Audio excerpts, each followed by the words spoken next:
মসজিদে নববীর মধ্যে সাহাবায়ে কেরাম বসে আছেন। এক সাহাবী বললেন, আচ্ছা ভাই তুমি বলো তো আমার নবীকে দেখতে কেমন লাগে?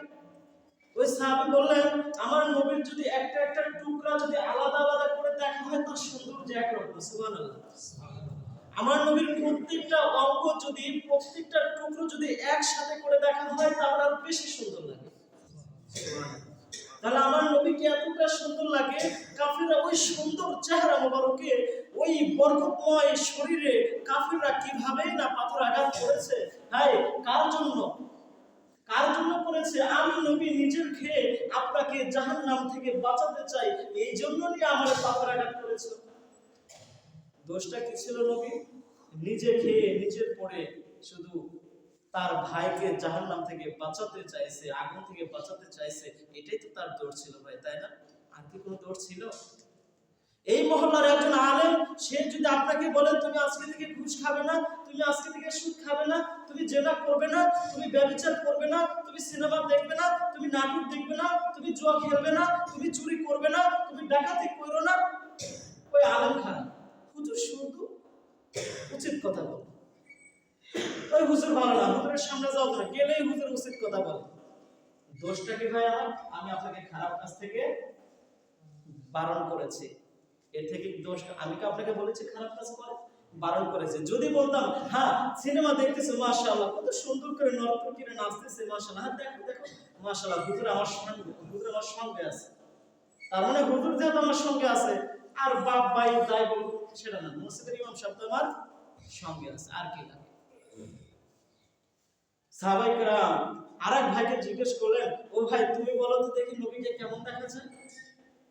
সে বলে, আমার নবীর দিকে যখন একবার তাকাই যে সুন্দর লাগে, নবীর দিকে দ্বিতীয়বার তাকালে আরো বেশি সুন্দর লাগে, নবীর দিকে তৃতীয়বার তাকালে আরো বেশি সুন্দর লাগে, নবীর দিকে চতুর্থবার তাকালে আরো বেশি সুন্দর লাগে, নবীর দিকে যত তাকাই প্রথমবারের দিকে তত সুন্দর লাগে। সুবহানাল্লাহ, এতটা সুন্দর ছিলেন আমার নবী।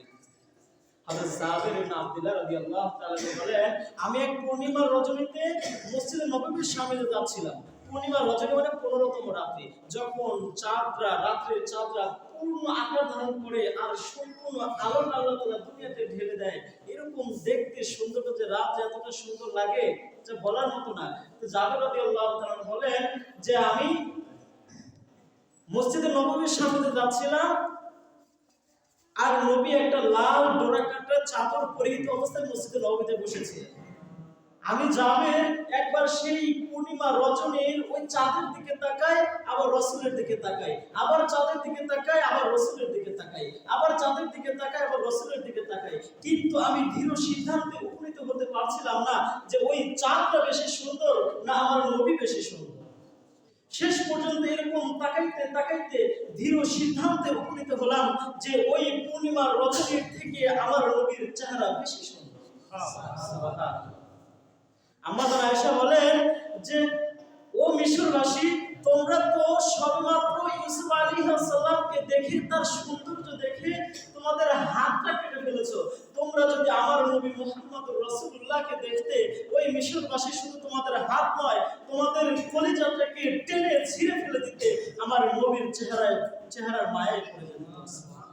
তাহলে ইউসুফ আলাইহিস সালাম ছিল সবথেকে সুন্দর, তাই না? ইউসুফ আলাইহিস সালাম শুনছি না, কিন্তু আমাদের আয়েশা বলেন ওই মিশরবাসী যদি আমার নবীকে দেখতো, শুধু তাদের হাত নয় তাদের কলিজাটা পর্যন্ত টান দিয়ে ছিঁড়ে ফেলাইতো আমার নবীর চেহারার দিকে তাকায় থাকে।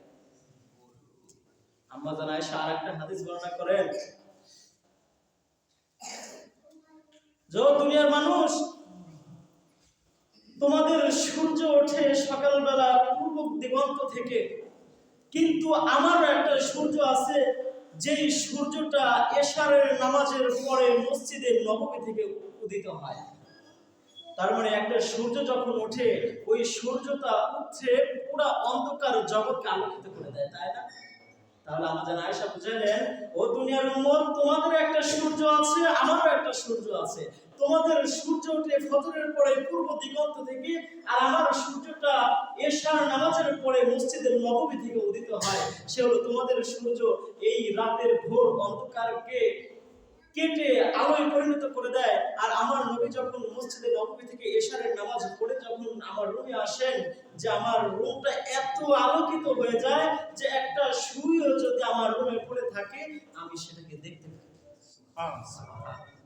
তাহলে দেখেন এত সুন্দর চেহারাতে আমার নবীকে আঘাত করেছে,